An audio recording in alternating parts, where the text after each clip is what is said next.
They say that blood pressure is the silent killer, but I'll tell you what is another silent killer for the entrepreneurial spirit. It's called money shame. Firm of figures knows your money, cuts down on strife. Time to trust your future. Firm of figures, love your life. Dr. David Kruger, MD, who's a behavioural psychologist, summed up money shame wonderfully. In fact, he calls it the language of shame. What he says is that of all the human emotions, the hardest to tolerate or to live with is indeed shame. So what is it? It's the feeling that there's something wrong with us. You know, that we're not only inadequate, but basically flawed. And shame can assume different intensities, from mere embarrassment to downright internal humiliation. So what does this happen? How does it happen? Well, shame is a result of us believing that we haven't lived up to an ideal. When we betray a personal value, feel exposed, vulnerable, or judged by other people.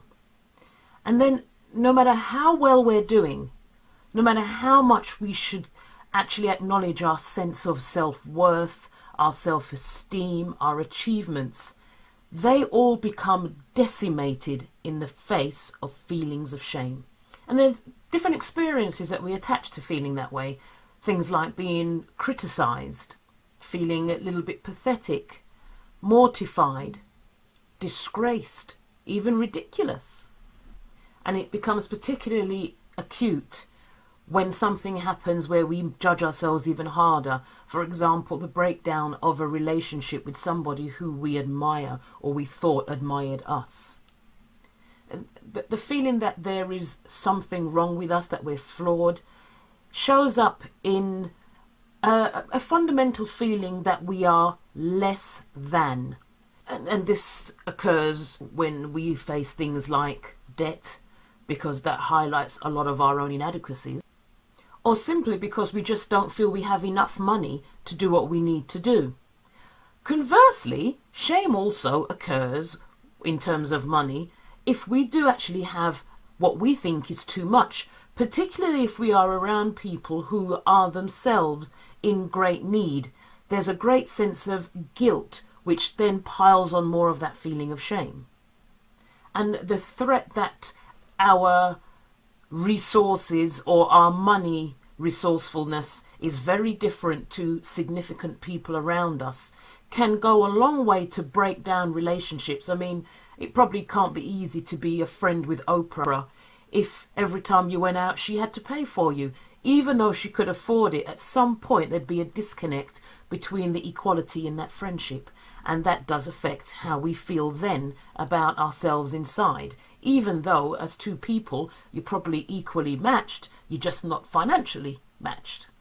Not having the money to just merely have the financial or the social life we'd like is enough to really push people to the point of isolation, where if you're constantly having to watch the pennies or worry about looking inadequate in front of your peers, many people end up just not being social and become, as I said, isolated, and it's just easier to not bother. The problem with money shame is that it preserves one of my pet hates, and it's that big taboo in this world that it is wrong to talk about money, even less that we should ever talk about money from a vulnerable space. But if you're not vulnerable, how then can you get help? But that need to keep that side of us invisible is the very thing that stops us from being enough out there to actually gather the information, the resources, and the people we need around us to make what could be possible a reality. And it's all about one simple thing: preserving our personal image within ourselves, and also the public image. Dr. Kruger tells us a story, or recalls a story about the Republican politician Mitt Romney, who was a presidential candidate for the US. He was the presidential Republican candidate that was up against Obama.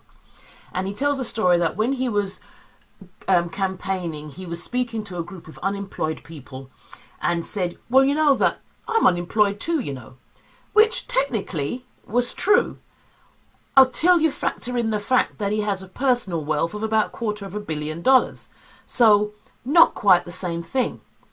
But on the other hand, when he was campaigning amongst people in the Middle America constituency, he then had no problem talking about his ownership of a sports team and the fact that he also has, I think he has an elevator for his cars in his house or something like that.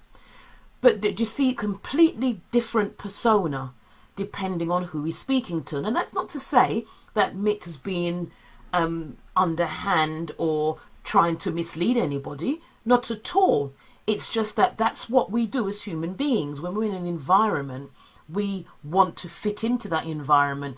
And particularly in his case, he's actually trying to achieve something, i.e.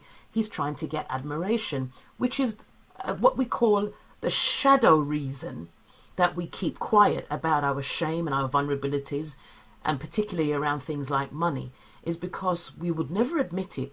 But what we really crave is to be admired.